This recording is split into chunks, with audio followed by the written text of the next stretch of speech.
This episode of The Trail Went Cold is brought to you by Aptiv. Aptiv produces audio-based workouts created by certified personal trainers available through a mobile app. New members get 50% off an annual membership, so please visit aptiv.com/cold. That's AAPTIV.com/cold. Thank you, and enjoy the show. January 5th, 1992. Gilmer, Texas. After finishing the night shift at a local video store, 17-year-old Kelly Dae Wilson vanishes without explanation, and her car is found in the parking lot with one of its tires slashed. 2 years later, 8 suspects, one of them a police officer investigating the case, are indicted for Kelly's abduction and murder and accused of being members of a satanic cult. However, when the satanic cult story is debunked, the charges against the suspects are dropped, but the exact circumstances of Kelly Dae Wilson's disappearance remain unknown. After that, the trail went cold.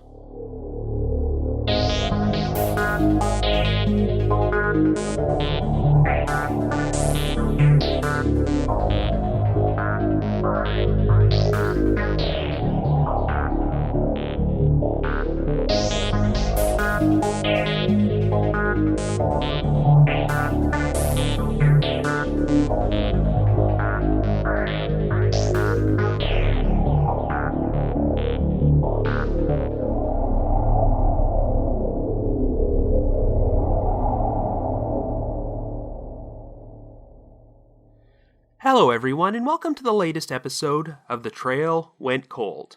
I'm your host Robin Warder, and we've got a really bizarre missing persons case to cover today. The 1992 disappearance of Kelly Dae Wilson. And for the first time, we are going to be broaching a pretty infamous subject, satanic cults. If you lived through the 1980s and early 1990s, it must have felt like virtually every other unsolved cold case was blamed on a satanic cult. The actual term for this was Satanic Panic, and it became a widespread phenomenon where people everywhere became paranoid that satanic ritual abuse was running rampant. The whole phenomenon is too extensive to delve into here, but long story short, it paved the way for what was known as the daycare sex abuse hysteria, where a number of daycare providers all over the world were accused and convicted of acts of child abuse, some of which supposedly involved subjecting the children to satanic rituals. Of course, there was no corroborative evidence that any of the satanic ritual abuse took place, and virtually all of the accused defendants had their convictions overturned. Not surprisingly, Satanic Panic would also make its way into murder investigations, and pretty much reached its peak during the infamous West Memphis 3 case in 1993, before the phenomenon finally started to die down. But today's featured case has to be one of the most outrageous examples of satanic panic completely derailing a criminal investigation. It involves the disappearance of a 17-year-old girl named Kelly Dae Wilson, and what really makes this case stand out is that not only was she believed to be the victim of a ritualistic murder by a satanic cult, but the lead investigator on her case was actually indicted for her murder and accused of being a member of this cult. The whole story really has to be heard to be believed, and the saddest part is that amidst all the satanic panic hysteria, Kelly's actual disappearance pretty much got shoved into the background. So that's why I want to use this podcast episode to figure out what really happened to her. However, before we get started, just a quick reminder that The Trail Went Cold is a weekly podcast, which is currently available for download on several platforms, including iTunes, Stitcher, and Google Play Music. So if you like this podcast, be sure to subscribe to it, and please leave us a rating or review to help spread the word. The Trail Went Cold also has its own PayPal account and a donate button on the website. If there's anyone out there who wants to make a donation, we would greatly appreciate it, and we'll be sure to give you a shout out on a future episode. So with all that out of the way, let us now explore the unsolved disappearance of Kelly Dae Wilson.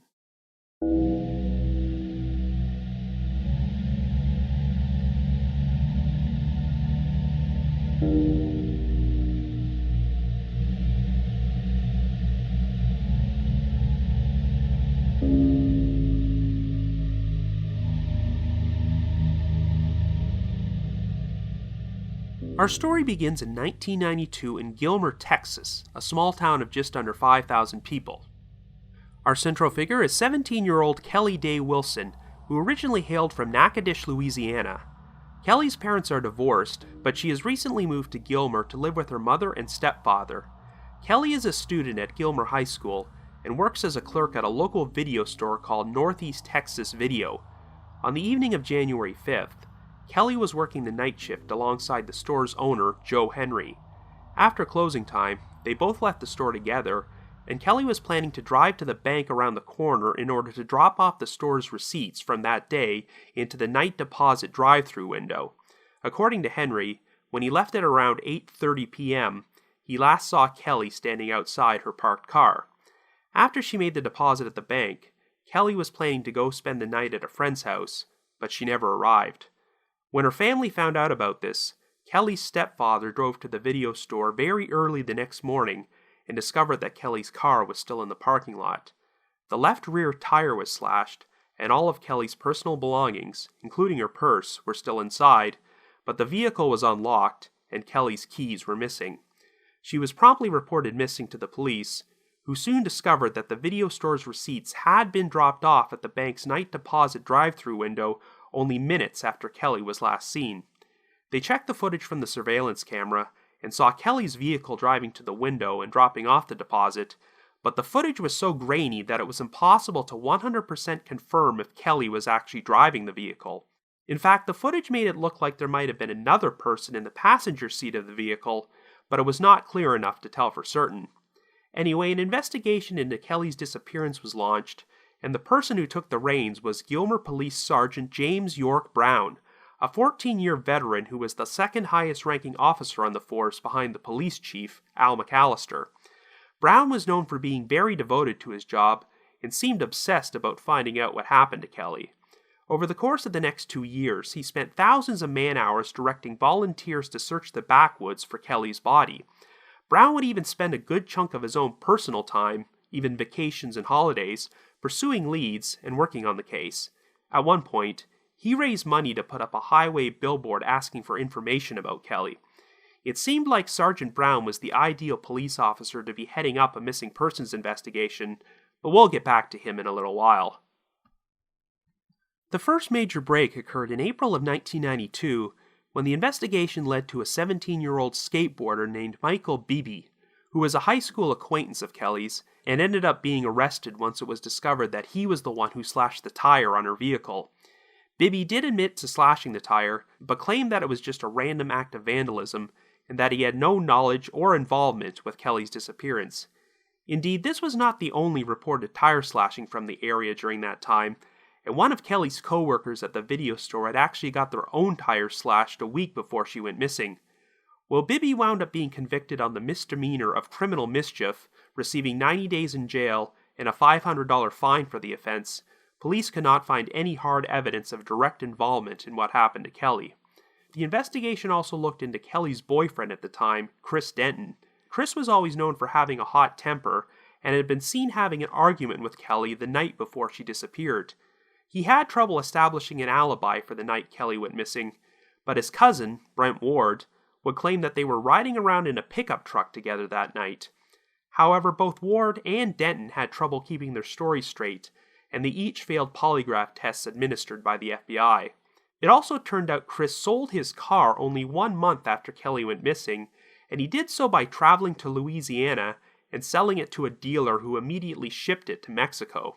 In spite of this, the FBI were able to track the vehicle down and perform a search. They found some hair strands inside, and also noticed that the truck mat was missing. In October of 1992, Chris faced some other legal trouble when he was involved in an unrelated stabbing incident, and after pleading guilty, he received a 10-year probated sentence. The following year, both Denton and Ward were called upon to testify in front of a grand jury, which eventually led to Ward facing charges of aggravated perjury. In the eyes of Sergeant James York Brown, Chris Denton and Brent Ward seemed to be the two prime suspects, but before he could build a solid case against them, the investigation would be derailed in a huge way. Okay, so here's where the whole Satanic Panic angle is going to come into play, and what I'm about to tell you is pretty convoluted, so I'll try to keep it as simple as possible. And fair warning, we're going to be discussing the sexual abuse of children, but I'll avoid going into specific graphic details since they're pretty upsetting and don't actually have a direct connection to Kelly's case. Anyway, this part of the story involves a local family named the Kerrs. They were known for being a group of reclusive backwoods hillbillies who lived in shacks and old trailers and made their living on food stamps and working odd jobs. In other words, they were pretty much the black sheep of Gilmer. The matriarch and patriarch of this family were Eugene and Geneva Kerr, who were both in their 60s by this time and had 6 adult children. The series of events which connected them to the Kelly Wilson case started unfolding back in 1990 when one of the Kerrs' sons, Wendell, told his wife he wanted a divorce, and she responded by accusing him of abusing their 2 daughters. Wendell eventually wound up being convicted of child molestation and received probation, but the problem is that he also got married to a woman named Wanda Hicks. Wanda had 5 children from a previous marriage, and Wendell moved in with them, something he was not allowed to do since he was a convicted child molester. Long story short, a total of 15 children connected to the Kerr family were removed from their homes by social workers from the Texas Department of Human Services and placed in foster care. Over the course of the next 2 years or so, these children would share stories about being sexually abused, which subsequently got more shocking and outrageous and crossed the line into tales of satanic ritual abuse. In fact, some of the children's crazier claims involved the ritualistic murder of babies on the Kerr family property. 2 investigators with backgrounds in the occult were brought in to interview the children and look into their claims.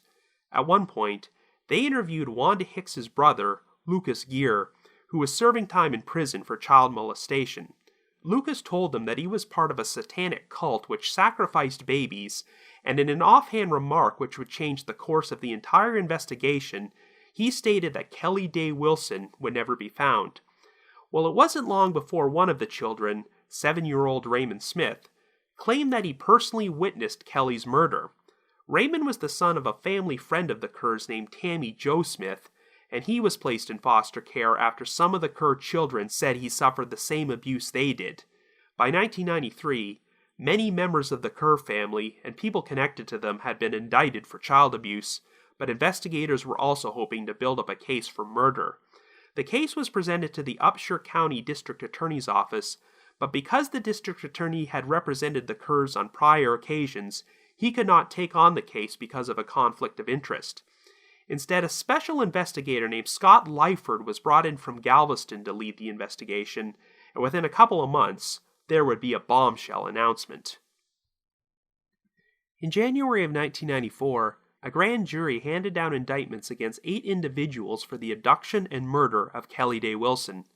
The defendants were Eugene and Geneva Kerr, Wendell Kerr and his wife Wanda Hicks Kerr, Wendell's brother Danny Kerr, and 2 family friends, a former Gilmer police officer named Roger Don Holman, and his common-law wife Tammy Jo Smith, whose 7-year-old son Raymond had testified to witnessing Kelly's murder. But the most shocking turn of events was that the 8th defendant indicted for this crime was none other than Sergeant James York Brown. The story went that all of these suspects were members of a satanic cult who abducted Kelly and proceeded to hold her captive on the Kerr family's property to sexually abuse and torture her for 9 days. They eventually stabbed her to death and ritualistically dismembered her body and disposed of the remains. While Kelly's remains had still not been found, and there was no solid forensic evidence to support this story, so the entire case seemed to hinge on eyewitness testimony, Wanda Hicks Kerr and Danny Kerr's common-law wife, Connie Martin, both confessed to their involvement in the satanic cult and Kelly's abduction and murder. Wanda would later recant her confession and then decide to modify her confession in exchange for a reduced plea, but Connie received immunity from prosecution. Sergeant Brown first entered the equation when Raymond Smith stated that he saw a man in a blue uniform at the scene of Kelly's murder.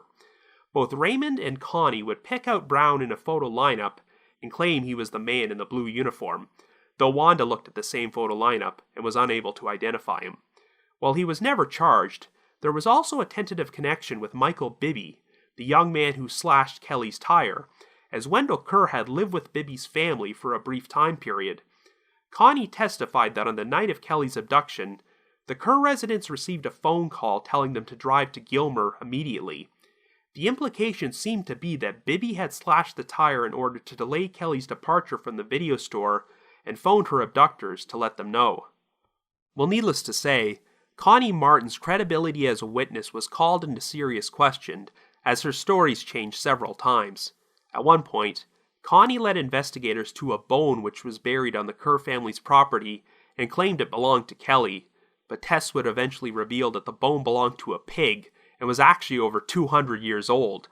There was a very mixed reaction to Brown's arrest, and one source was quoted as saying that the town was divided between people believing he was as innocent as Snow White or as guilty as Charles Manson. Several prominent people, including Brown's own police chief, Al McAllister, stood by him and did not believe he was involved in murder. Kelly's mother and stepfather, who lived in Gilmer, were convinced the right people had been indicted and that the satanic cult existed, but Kelly's father and stepmother, who still lived in Louisiana, were not convinced and had a lot of issues with the case presented by Scott Lyford. And there was good reason to be skeptical, considering that Brown and Lyford had a hostile confrontation not long before the indictments were handed down. Right from the outset, Brown did not believe the satanic cult story was true. He conducted his own personal interview with Lucas Gear, who admitted that he lied about the ritual killings. Brown also poked a major hole in the case when he uncovered evidence which proved it was physically impossible for one of the defendants, Wendell Kerr, to have participated in the murder. In January of 1992, Wendell was working as a truck driver, and credit card receipts showed that he was on the complete opposite side of the country in New York on the night Kelly disappeared. When Brown presented these findings to Scott Lyford, Lyford allegedly warned Brown to keep his nose out of the investigation and that if he kept interfering, quote, "we're going to have a problem," end quote. Well, there was such an uproar about the 8 indictments and the satanic cult story that it wasn't long before the case wound up in the hands of the Attorney General of Texas, and it instantly fell apart. No corroborating evidence could be found to prove that Brown, the Kerr family, or any of the defendants had murdered Kelly Dae Wilson, or performed any satanic rituals for that matter. Like many of the daycare sex abuse hysteria cases from the 1980s, it seemed like many of the horrific details provided by the impressionable child eyewitnesses were fed to them by adults, and that they had been coerced into sharing their stories, which made their testimony unreliable. In particular, Raymond Smith's story about witnessing Kelly's murder had been brought about by the holding technique, a controversial method in which children are physically restrained or held against their will by adults until they tell them what they want to hear, inevitably leading to false confessions. Upon further review, it became apparent that this so-called satanic cult was nothing more than a non-existent fantasy, so only 2 months after the murder indictments were handed down, the Attorney General's office dismissed all charges against the 8 defendants pertaining to the Kelly Dae Wilson case. In fact, within a year, all of the separate child abuse charges against the Kerr family would be dismissed. Even though many people believed that some of the children had actually been abused at some point, all of the satanic ritual allegations had seriously tainted the testimony of the victims and muddied up the water so much that building a legitimate case was now impossible. Unfortunately, even though he was cleared of any involvement in the crime, the whole situation took a serious physical and emotional toll on James York Brown's life. He had gotten married shortly before the indictments were handed down, but the strain eventually led to him getting divorced, and he would also suffer a stroke which left him with a permanent limp. Brown and the other defendants attempted to file civil lawsuits over the ordeal, but they were dismissed on the grounds of qualified immunity, as government officials acting on behalf of the state cannot be sued unless certain grounds have been met, such as the denial of civil rights. There was genuine fear that the hysterical sideshow involving the non-existent satanic cult had destroyed any chance of solving Kelly Dae Wilson's disappearance. In one article, Gilmer Police Chief Al McAllister was quoted as saying, "A mania went through this town. People started believing what they wanted to, not the evidence." Another bizarre turn of events took place on Halloween night in 1994, when 6 boxes containing police records and evidence from the investigation mysteriously disappeared from the Gilmer Police Department. However, there would still be a number of interesting developments in the case. Remember how I mentioned that Brent Ward was facing charges of aggravated perjury for lying in front of a grand jury in 1993? Well, after some legal wrangling, Ward finally went to trial on these charges in 1995, where he wound up being convicted and received a sentence of 3 years in prison and a $5,000 fine. Ward had been accused of lying about his whereabouts on the night of Kelly's disappearance, and had allegedly attempted to persuade a female friend to lie to fabricate an alibi for him. But the false statement which got Ward convicted of perjury was when he claimed to have been working at his place of employment until 4 p.m. on the day Kelly went missing, even though timesheets showed this was not the case. The key testimony for the prosecution came from Ward's supervisor, Steve Hedrick, who claimed that Ward had approached him and asked him to lie to law enforcement and say Ward had worked with him that day, but Hedrick refused to do this. Ward supposedly told Hedrick that he was worried about being railroaded because he and 2 other friends had been at the video store, quote-unquote, messing around with Kelly 15 minutes before closing, even though they had no involvement in her disappearance. A co-worker corroborated Hedrick's story by testifying that he overheard his conversation with Ward. There was hope that Ward's legal troubles might compel him to make a deal and implicate Chris Denton, but he never did. In 2004, Chris Denton passed away of cancer, and rumors started to circulate that he had made a deathbed confession about Kelly, but this proved to be untrue. That very same year, there was another surprise revelation involving an individual connected to this case. Joe Henry, the former owner of Northeast Texas Video, who worked with Kelly on the night she went missing, wound up being arrested on charges of possession of child pornography.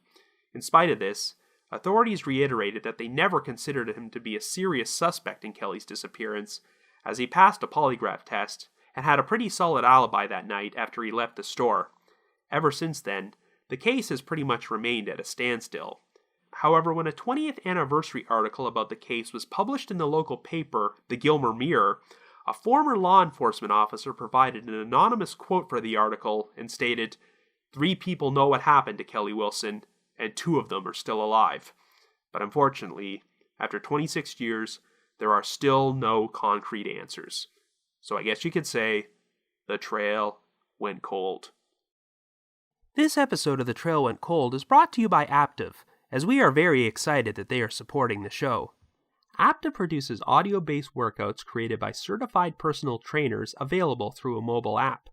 Aptiv makes the highest quality training available to everyone with a carefully selected group of certified personal trainers that guide you through every workout. The trainers have a wide array of personalities, so you can even find the personal training styling that motivates you best. Plus, Aptiv's in-house music production team partners with every trainer to create music playlists that are perfectly timed to the intensity and pace of your workout.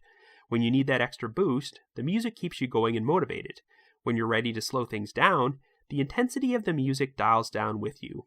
Whenever or wherever you like to work out, at the gym, at home, outside, when you're traveling for business, Aptiv is ready to go along with you with their mobile app. It's like having a personal trainer in your pocket. Whether you're interested in running, strength training, indoor cycling, stair climbing, yoga, or even meditation, Aptiv trainers give you the guidance you need to be better at the types of exercises you love, delivered in a flexible audio format to make fitness a lasting part of your routine. Aptiv has classes for all fitness levels, from beginner to intermediate to advanced. And with more than 2,500 workouts available on the platform and over 30 new classes added each week, there's always a new workout to try. Or simply pick the type of guidance you are feeling up for that day, whether it's technical training, high-energy coaching, or boot camp style intensity. One of the best features of Aptiv is the ability to search by difficulty, music genre, and duration, so you can find a workout you love every time. As you might have guessed, being a podcaster is not a job which lends itself to a lot of physical activity, as you spend the majority of your time plopped down in front of a computer or a microphone. So in order to keep myself in good shape, I was very grateful to receive a free trial with Aptiv. Instead of having to take the time to travel to a gym somewhere, it was very convenient to work out with Aptiv's mobile app, which provides a flexible audio workout format that allows me to work out just the way I like without even having to leave my own home. That certainly saves me a lot of much-needed time. Subscriptions start at $9.99 billed monthly, or $99.99 for an annual membership. For a limited time, new members get 50% off an annual membership, which is just $49.99 for the whole year of unlimited workouts. So to take advantage of this offer, visit aptiv.com/cold. That's aaptiv.com/cold. Thank you, and enjoy the rest of our episode.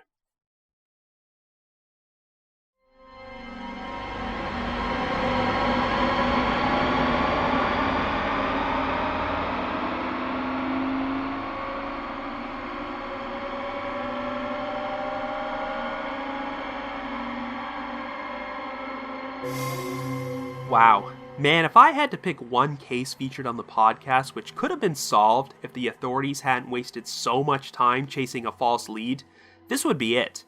I could go off on a rant here about how embarrassing the whole Satanic Panic era was, and how it ruined a lot of innocent people's lives. But the main subject of this episode is the disappearance of Kelly Dae Wilson, and Satanic Panic is an entirely different topic which could be the subject of its very own episode. But this particular Satanic Panic case really stands out above the others for many reasons. For one thing, it completely derailed an unsolved missing persons investigation, which seemed like it might be on the right track, and it also muddied what appeared to be an investigation into genuine child abuse. Most of the daycare sex abuse hysteria cases from the 1980s were focused on non-existent crimes which never actually happened. But the sad thing about this story is that there were a number of children who probably were sexually abused. Let's face it, even though they were completely innocent in regards to the disappearance of Kelly Dae Wilson, the Kerr family were not good people, and they deserved to be in prison and have their children taken away. Like I said earlier, I didn't want to delve into specific graphic details about the child abuse allegations, but you could read about them online if you search for them. It sounds like the abuse within the Kerr family was a generational thing which had been going on for decades, but because the child victims were coerced into embellishing their testimony into ridiculous tales about a satanic cult, it became impossible to separate truth from fantasy, which is why a case could no longer be made against the Kerrs, and all the child abuse charges against them had to be dropped. This was always the biggest issue in all these Satanic Panic cases. If there were allegations of sexual abuse towards children, then the authorities were right to investigate them, but the problem is that the stories often branched out so far beyond the realm of the impossible that there was no way they could be true. Just as an example, there was one particular case in which a daycare worker was falsely accused of sexually abusing children who shared stories of being forced to watch the ritualistic murders of a giraffe and an elephant. The same logic applies to this case. If the Kerr family are performing rituals in which they sacrifice babies, does no one stop to ask where these babies came from in the first place? Wouldn't somebody have noticed if a bunch of infants turned up missing like that because they were abducted by Satanists? No, and that's because the whole Satanic Panic epidemic often destroyed all semblance of common sense. I suppose I should mention that even though the Kerr family was probably guilty of sexual abuse, I can't be entirely sure if the same thing could be said for their two friends who were indicted in the murder, Tammy Jo Smith and Roger Don Holman. The only reason Tammy's son Raymond was taken away from her is because the other children had claimed he was being abused. And Roger Don Holman actually got his criminal record completely expunged in 2013, so it is possible that neither of them actually perpetuated any abuse on the children. However, the one person who was undoubtedly 100% innocent in this whole matter was Sergeant James York Brown, who seemed like an all-around good police officer and good person. Seriously, if you ever had a loved one go missing, it sounds like Sergeant Brown was the exact type of police officer whom you'd want investigating the case, as he seemed truly dedicated about finding out what happened to Kelly. And by the sound of things, Brown took that same attitude toward all of his police work. I find that in a lot of unsolved cold cases which take place in small towns, the investigation is sometimes badly handled by the local police because they are just not prepared to deal with something of that magnitude. But it sounds like the Gilmer Police Department were doing the very best they could and seemed to be making progress until Scott Lyford and his quote-unquote private occult investigators got involved and just mucked the whole thing up. When I look at these Satanic Panic cases, I often ask myself why someone didn't just step up and show a little common sense. Well, the problem is that in this particular case, Sergeant Brown did step up and show a bunch of common sense, and look what happened to him. The guy turned up hard, indisputable evidence that one of the suspects, Wendell Kerr, was on the other side of the country during the time period he was supposed to be abducting and murdering Kelly, which should have changed the entire course of the investigation. But Scott Lyford refused to listen to reason, and lo and behold, Brown soon found himself being indicted for murder. I'd like to think that Lyford was not being malicious when he did this, and just had a serious case of tunnel vision, but I have my doubts. After Lyford was removed from the investigation, and all the murder charges were dropped, this debacle really should have destroyed his career for good. But amazingly, if you look up this idiot online, he has still had a pretty successful legal career in Texas these past 2 decades, which goes to show how corrupt prosecutors often don't face any serious consequences for their actions. To their credit, the Gilmer PD and their chief, Al McAllister, continued to remain loyal to Brown and stand by him after he was indicted, never believing Brown did any of the things he was accused of. Thankfully, the charges against Brown were dropped within only 2 months, and he never had to go to trial or do any serious prison time, but this ordeal was enough to destroy his marriage, his career, and his health. Gilmer was a small town located in Bible Belt country, and if there's even a hint that you were involved in a satanic cult in a place like that, some people are never going to think otherwise, no matter what, and your life is essentially ruined. It is pretty crazy to see the differences in opinion between Kelly's mother and father. Her father, who lived in Louisiana, never believed all the satanic cult nonsense for a minute, but her mother, who lived in Gilmer, fully bought into it and was convinced that the right people were indicted the first time around, even though she had personally witnessed Sergeant Brown spent the past 2 years investing everything he had into solving her daughter's case. Personally, I've never lived in the Bible Belt or experienced Satanic Panic, so I guess it's just so hard for me to comprehend how much it can overwhelm people and destroy common sense. But I think it's time to move on from the satanic cult nonsense and try to figure out what really did happen to Kelly Dae Wilson. If you eliminate all the satanic stuff, there are 4 interesting potential suspects. Joe Henry, the video store owner who was the last person to see Kelly alive, Michael Bibby, who slashed the tire on Kelly's car, Chris Denton, Kelly's boyfriend at the time, and Brent Ward, Chris's cousin. Now, even though he was working with Kelly right before she disappeared, it looks like investigators never had any serious suspicions about Joe Henry. It sounds like he was able to account for his whereabouts after he left the store that night, and police didn't have any reason to believe he was involved. The only time Henry raised some red flags was when he was charged with possession of child pornography in 2004, but authorities made sure to reiterate that these new charges did not change their stance on Henry. He might be a scumbag, but possessing child pornography does not make one a murderer. So unless there is more compelling evidence to incriminate him, I'm inclined to believe that Henry had nothing to do with Kelly's disappearance, and that he's telling the truth about what happened that night. Now, before we talk about the other suspects, we have to discuss the slashed tire on Kelly's car and the security camera footage of someone depositing the video store receipts at the bank.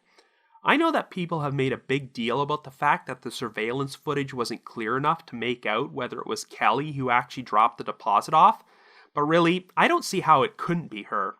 If someone else had abducted her from the video store parking lot, I don't see why they would go to the trouble of driving her car to the bank and dropping off the receipts, as that would be free money they could just pocket for themselves.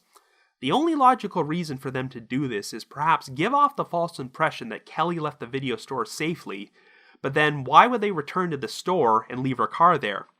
I think the only reason this subject is up for debate is because of the slashed tire and the question of how Kelly was able to drive to the bank and drop off the deposit if her tire was damaged. But let's not forget that the bank was literally just around the corner, so it's possible she did not even notice the slashed tire until after she drove away. While driving, she realized there was an issue, but since the bank was so close, she still made the deposit before returning to the store parking lot to check her tire, and that's when something happened to her. Of course, a possible alternate explanation is that Kelly's tire wasn't slashed until after she made the deposit. The one big unanswered question is whether there was a second person in the passenger seat of Kelly's car when she went to the drive-thru window. But we're talking about 1992 era security cameras here, so the poor quality of the surveillance footage made this unclear. Joe Henry did not report seeing anyone else around the video store when he left, but if Kelly crossed paths with someone after he was gone, she could have said she needed to drop off the night deposit, but allowed this person to climb into the vehicle with her while she did so. Of course, given that she was carrying a lot of money, Kelly probably wouldn't have let anyone else into her car unless she knew or trusted them. So the other three potential suspects are Chris Denton, Brent Ward, and Michael Bibby. It's interesting how in that 20th anniversary article about the case, an anonymous police source stated, 3 people know what happened to Kelly Wilson, and 2 of them are still alive. Well, we know Chris Denton has since passed away, so I'd say there's a good chance he's one of those 3 people, but are Brent Ward and Michael Bibby the other 2?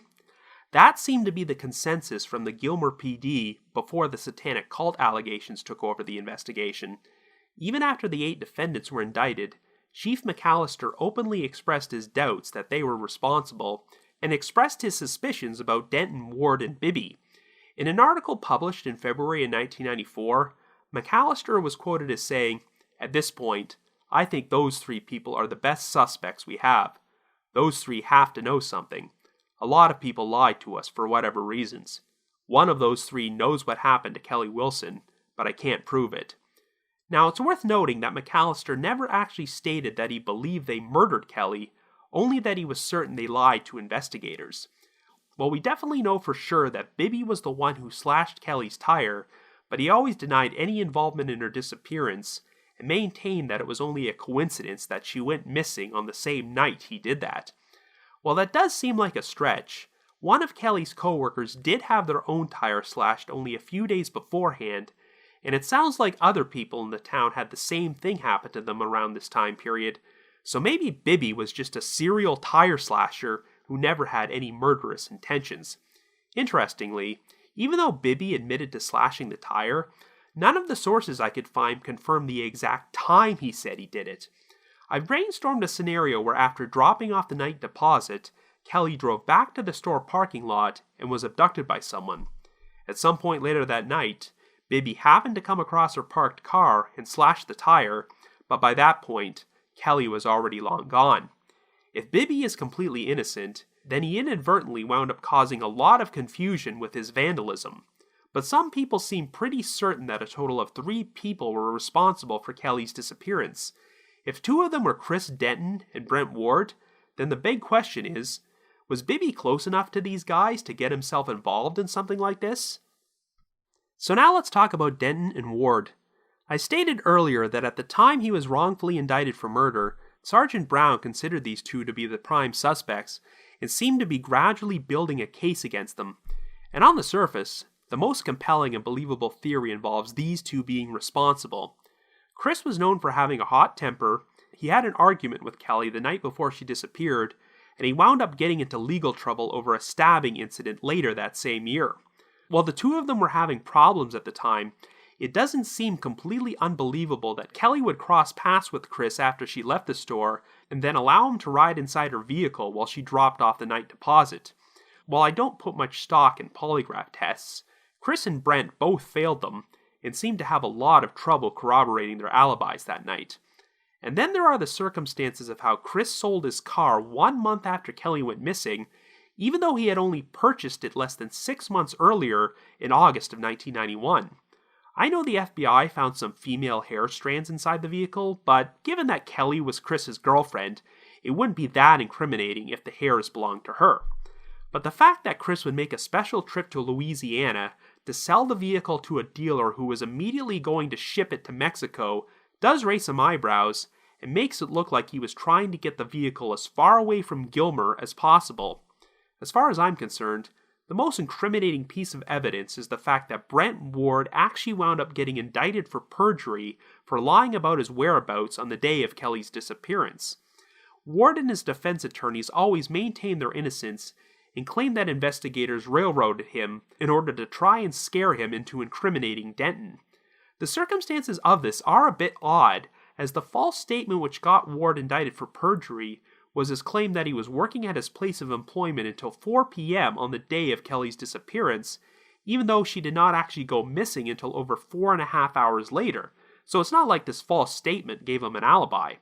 But Ward's supervisor and another independent eyewitness testified that he tried to convince his supervisor to lie about his whereabouts that day, which sounds awfully suspicious. And it's particularly interesting how Ward allegedly said that he and two friends had been at the video store, quote-unquote, messing around with Kelly 15 minutes before closing. Well, if that statement is true, then it's really compelling, particularly since investigators were convinced that 3 people knew what happened to Kelly. You could easily infer that the 2 friends Ward was referring to were Chris Denton and Michael Bibby, but it's also possible that either or both of these 2 friends were other individuals we don't even know about. But there's one wild card here. Kelly was not working alone at the video store that night. Joe Henry was also working there, and I'm not sure he ever corroborated this story. If he had placed Brent Ward and 2 other companions, such as Chris Denton and Michael Bibby, inside the store 15 minutes before closing, and they also happened to be harassing Kelly at that time, then this should have been a pretty open and shut case, particularly since Ward never mentioned this to police, and always maintained that he was driving around in a pickup truck with Denton that night. However, if Ward was at the store, there is one potential explanation for why Henry might not have seen him, and this stems from my own personal experience of working several years as a clerk at Blockbuster Video. I worked many closing shifts, and I can tell you that it was common practice for the store manager to spend the last part of the shift in the back room counting up the day's receipts, while the clerk manned the front by themselves. So if Ward and 2 friends came into the store 15 minutes before closing and messed around with Kelly for a little bit, then it's certainly possible that Henry was in the back room while this happened and never even knew they were there. If Ward was paranoid about someone potentially placing him near or at the store that night, this might have motivated his decision to approach his supervisor and asked him to lie about being at work that day. Of course, this is all just speculation on my part, but if someone was harassing Kelly right before her shift ended, and she went missing immediately after she left, then it's hard for me to imagine there's not a connection here. I don't know if whoever was responsible intended to kill Kelly that night, but it's possible that shortly after she left the store, something happened which escalated way out of control and reached the point where she wound up dead and her remains were hidden. Were Brent Ward, Chris Denton, and Michael Bibby involved? Well, I can't say for certain, as there's no hard evidence to implicate them. But I'll just say that out of all the indictments handed out in this case over the years, the only one which has stuck is Ward's indictment for perjury. And why would a guy go to the extreme of lying to a grand jury over a crime he had nothing to do with? Like I said earlier, one of the biggest tragedies about this case is that law enforcement seemed to be on the right track of potentially building a solid case against the prime suspects until the dreaded specter of Satanic Panic entered the equation. Knowing what I know about James York Brown's reputation as a police officer, if he was convinced that Ward, Denton, and Bibby were involved in what happened, he probably had good reason to think so, and would have continued down that path had he not been wrongly indicted of murder. Sadly, the disappearance of a young woman wound up taking the back seat to some wrong-headed people's hysterical agenda about Satanism. The investigation did finally get back on track, and the case is still being worked on today, but a lot of serious damage was done. I don't think law enforcement will ever completely stop investigating this, but the more time that passes, the harder it becomes to solve, particularly since the prime suspect, Chris Denton, has passed away. Overall, I think that Kelly Dae Wilson's disappearance was another tragic case of opportunists abducting and murdering a vulnerable young woman, and the truth is far less complicated and sensational than a satanic cult. It's not much of a positive, but at least we can take comfort in knowing that Kelly was probably not abused and tortured for 9 straight days before she was ritually dismembered. However, her family still deserves to know the truth about what happened to her, and if that anonymous police source is correct, then there are at least 2 people still out there who have the answers. So if you have information about the unsolved death of Kelly Dae Wilson, and your info does not involve a satanic cult, please contact the Gilmer County Police Department at 903-843-5545. That's 903-843-5545. But if you just have your own thoughts about what happened, feel free to leave me a comment or send me an email at robin.warder@icloud.com. That's robin.warder@icloud.com. Just wanted to give another shout out to my supporters at the Unresolved Mysteries subreddit and the Unsolved Mysteries message board at the Sitcoms Online forum. Need to provide my thanks to McGill Foote, who edits and assembles this podcast together for me, and Vince Nitro, who composes our eerie music score. We've also got a new donor this week named Sylvia, so thank you very much, Sylvia. And we've got an exciting announcement, too. You may have heard that The Trail Went Cold will be appearing at CrimeCon in Nashville in May, but that is not all. This past week, The Trail Went Cold was also added to the lineup of a podcasting convention called Modern Love, which will be taking place at the Intercontinental Hotel in New Orleans from August 10th to the 12th this year. This event is going to be featuring a ton of great podcasts from many genres, not just true crime, and I'm very excited to travel there to be a part of it. It's still 7 months out, so I'll be sharing more specific details as we get closer to the event, but if you're going to be in New Orleans in August, I'd love to have the opportunity to meet you. To find out more information, be sure to visit their website, podern.love. If you haven't already, you can like us on Facebook, follow us on Twitter, or leave us a rating or review on iTunes, Stitcher, or Google Play Music. We also have a Facebook discussion group, so if you feel like discussing the podcast or the cases we feature with myself and your fellow listeners, feel free to join, and I'll approve your entry into the group ASAP. Like I mentioned earlier, we also have a donate button on our website, so if you want to express your appreciation for all the hard work we put into this podcast, we'd be extremely grateful. So have yourself a good week, and join me next Wednesday for a brand new episode of The Trail Went Cold.